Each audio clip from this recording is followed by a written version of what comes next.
సంవత్సరములు జరుగుచూ ఉండగా నీ కార్యములు నూతన పరచబడాలి. నా మీద కూడా స్తోత్రం చెప్పండి. హల్లెలూయా. మంచిది ప్రియ దేవునికి బిడ్డలారా, నేను అంటున్నాను, ఈ రాత్రి కాల సమయంలో నీ గర్భఫలము నీవు చేయించిన ప్రతి ప్రయత్నము కూడా నూతన పరచబడుతుందా లేదా అనే ఆలోచన మనం అందరం కూడా చేసుకోవాలి.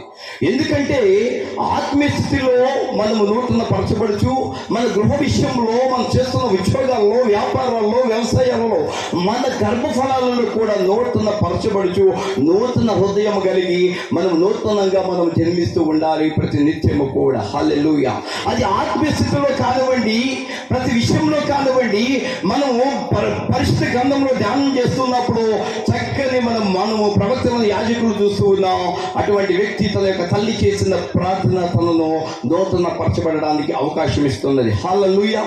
హల్లెలూయా. మంచిది ప్రియ దేవునికి బిడ్డలారా, పరిశుద్ధ గ్రంథంలో ఒక తల్లి తన కన్యకి ప్రార్థన బట్టి దేవుడు చక్కని కుమారుని ఇచ్చాడు. మనకు అర్థమవుతూ ఉంటుంది. ఆ కుమారుడి కోసం తల్లి ఎన్నో రైతులుగా దేవుని యొక్క మందిరంలో ప్రార్థన చేస్తూ, శిలమైన స్వస్థత మందిరంలోకి వెళ్ళి దేవుని యొక్క సన్నిధిలో యాజకుని దగ్గర, ప్రవక్త దగ్గర ప్రార్థన చేస్తూ ఉన్నప్పుడు చక్కని కుమారుణ్ణి తన యొక్క తల్లి కంది. హల్లెలూయా. అందరూ మంచి స్తోత్రం చెప్పండి.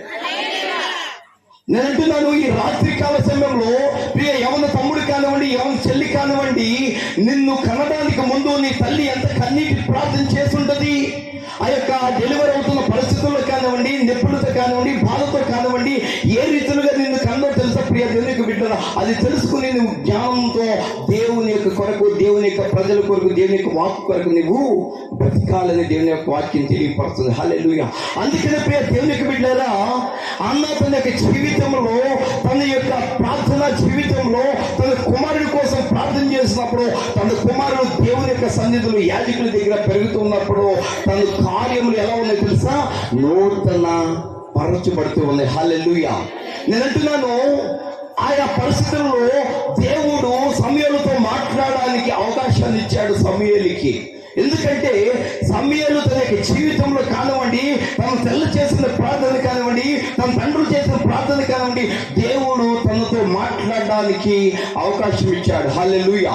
నేను అంటున్నాను, ఈ రాత్రి కాల సమయంలో నీ యొక్క కుమారులు కానివ్వండి, నీ యొక్క కుమార్తెలు కానివ్వండి, వారి వెంట ఏం రావాలి?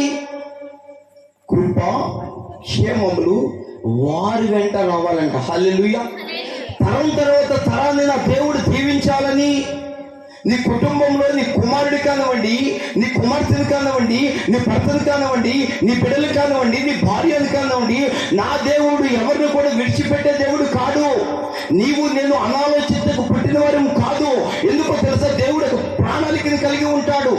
నీ కుటుంబంలో నీ కుమారుని బట్టి కానివ్వండి, నీ కుమార్తెను బట్టి కానివ్వండి, నిన్ను బట్టి కానివ్వండి, నా దేవుడు ఒక ప్రణాళికను కలిగి ఈ లోకంలో నిన్ను పుట్టించడానికి దేవుడు ఒక అవకాశాన్ని ఇచ్చాడు. ఎందుకో తెలుసా? ఒక అధికారి, ఇక భారతదేశ అధికారి ఇతర దేశానికి ఒక వ్యక్తిని రాయబారిగా పంపించడానికండి. వారి అక్రతలు ఎవరు తీర్చాలి? పంపించిన వారే తీర్చామా? అందరూ చెప్పాలి. ఎవరైతే పంపించారో వారే తీర్చాలి. ఎందుకని? ఈ రోజున మన పని నిమిత్తము దేవుడు మనల్ని లోకానికి పంపించినప్పుడు మన అవసరతలు, మన అక్కర్తలు కూడా ఎవరు తీర్చాలి? దేవుడే తీర్చాలి. అందుకనే ఈ రోజున సమూయేలు లాంటి బిడ్డలు నీకు కావాలి. సమూయేలు ఏ రీతిగా దేవునితో మాట్లాడాడో, దీపము ఆరిపోకముందే నూనెను పోస్తూ, తైలమును పోస్తూ, అభిషేకముతో అనేక ఆత్మలను నడిపించడానికి దేవుని కొరకు బహుబలంగా వాడబడ్డాడు. హల్లెలూయా. ఎందుకంటే ప్రియ దేవునికి బిడ్డలారా, సంవత్సరములు జరిపించి ఉండగా నీ కార్యములు నూతన పరచబడాలి. నీ కుటుంబము ఉన్న స్థితిలో కాదు, నానాటికి దీవెనకరంగా ఉండాలి, ఆశ్చర్యకరంగా ఉండాలి. ఎందుకంటే ప్రియ దేవునికి బిడ్డలారా, ఎన్ని సంవత్సరాలు దేవుడు నీకు ఆయుష్ని ఇస్తున్నాడు, ఎంతకాలం నీకు ఆరోగ్యం ఇస్తున్నాడు. నీవు నీ కుటుంబము క్షేమముగా ఉన్నతమైన స్థితిలో ఉండాలని సేవకులు నిత్యము కూడా కన్నీటి కార్చి ప్రార్థన చేస్తున్న సందర్భాలు ఎన్నో ఉన్నాయి ప్రియ దేవుని యొక్క బిడ్డలారా. అందుకనే దేవుని యొక్క సేవకులు నీకు కోసం, నీ కుటుంబం కోసం చేస్తున్న ప్రార్థనను నా దేవుడు విని నీకు దయాకిరీటాన్ని నిత్యము కూడా అనుగ్రహిస్తూ ఉన్నాడు. Praise lord. హల్లెలూయా.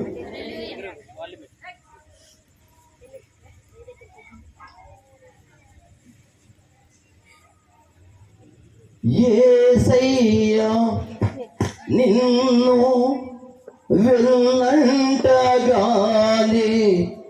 ఆజ్ఞల మార్గము కనిపించెనే.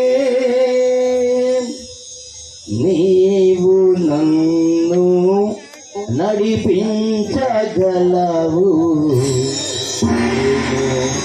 నడవవలసిన త్రోవలో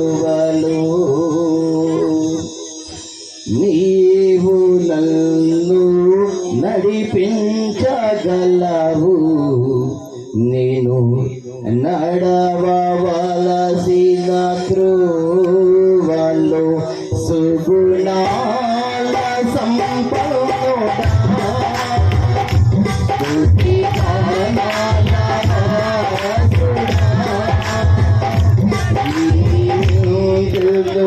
నిత్యము నీడలో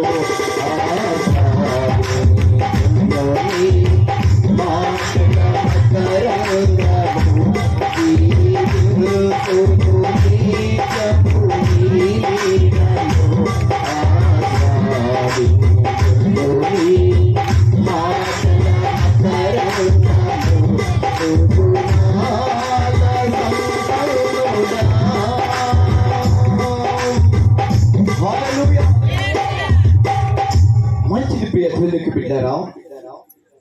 ఈరోజు ఈ రాత్రికాల సమయంలో నీ గర్భఫలము ఎలా ఉండాలో తెలుసా ప్రియ దేవునికి బిడ్డారా? సమూయేలు వలె దేవుని యొక్క సన్నిధిలో పెరిగితే నీ కుటుంబానికి అది దీవెనకరంగా మార్చబడుతుంది. హల్లెలూయా.